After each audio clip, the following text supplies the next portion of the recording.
Assalamualaikum. Selamat tengah hari saya awak. Hok mana rasa puas dah makan nasi tu? Mari kita makan mi kari hari ni. Mak nak buat mi kari ni, Allah.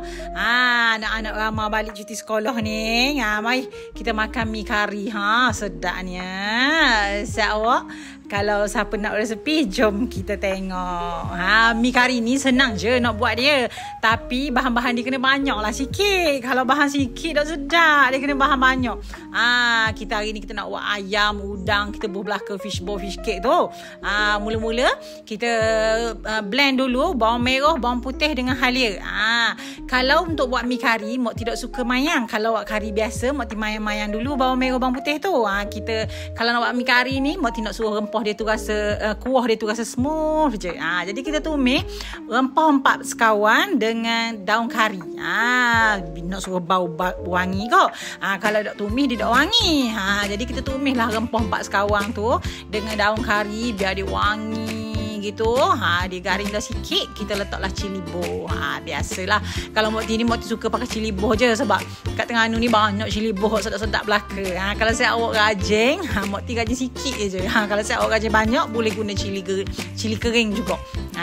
Lepas tu ni rahsia yang bukan rahsia lagi, biasalah Mokti ni buah buah belacang tau. Buah belacang tu Allah bakit, sedap bau dia. Bila masak dah sikit lah dia tu, tak payah masak sangat pun tak apa sebab kita nak masak sekali dengan bawang juga. Bubuhlah bawang hok kita blend dah tu. Bubuh bawang, lepas tu bubuh serbuk kari, letaklah dalam 2 sudu penuh tu, biar dia masak dulu, baru kita letak bahan-bahan hot lain. Masak dulu kering sikit, kita tambah air. Kering sikit 2-3 kali tambah air, tak apa, jangan tambah air banyak-banyak. Kalau tambah air banyak-banyak dia jadi lambat masak pula. Tambah sikit-sikit, lepas tu masak lagi kering tu, masak sikit. Kita nak suruh rempah kari, lada, bawang tu betul-betul masak. Biar sudah masak dah tu, kita tambahlah tadi Mokti bubuh nisang lagi sedap rasa.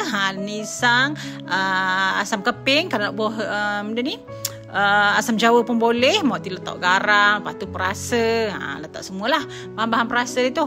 Beres dah tu, kita letaklah ayam ni kalau mi kari kita potong kecil-kecil, jadi tak lama lah, sekejap je. Rempah dia masak belaka dah, sudah masak dah, baru kita bubuh ayam tu. Ayam kita bubuh udang juga.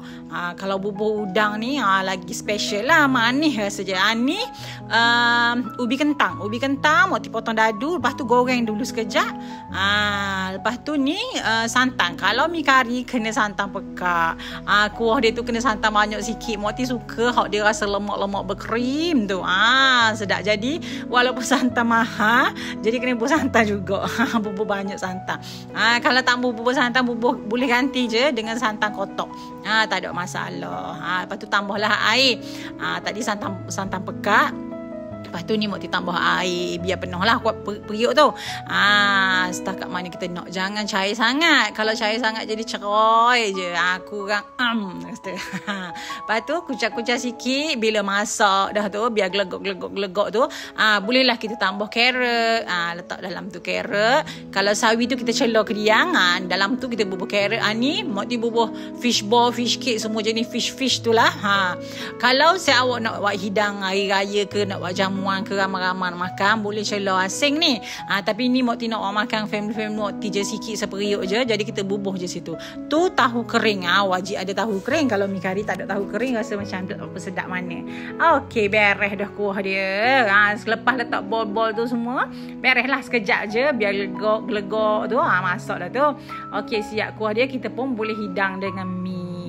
Saya boleh je kalau nak makan dengan spaghetti ke, mi ke, kuih tiaw ke, boleh, tak ada masalah. Ni mi Mokti celor dulu. Celor juga sawi ataupun kangkung. Kalau ada kangkung pun sedap juga. Dengan cambuh. Taugeh tu Mokti celor. Lepas tu shadok lah kuah dia tu.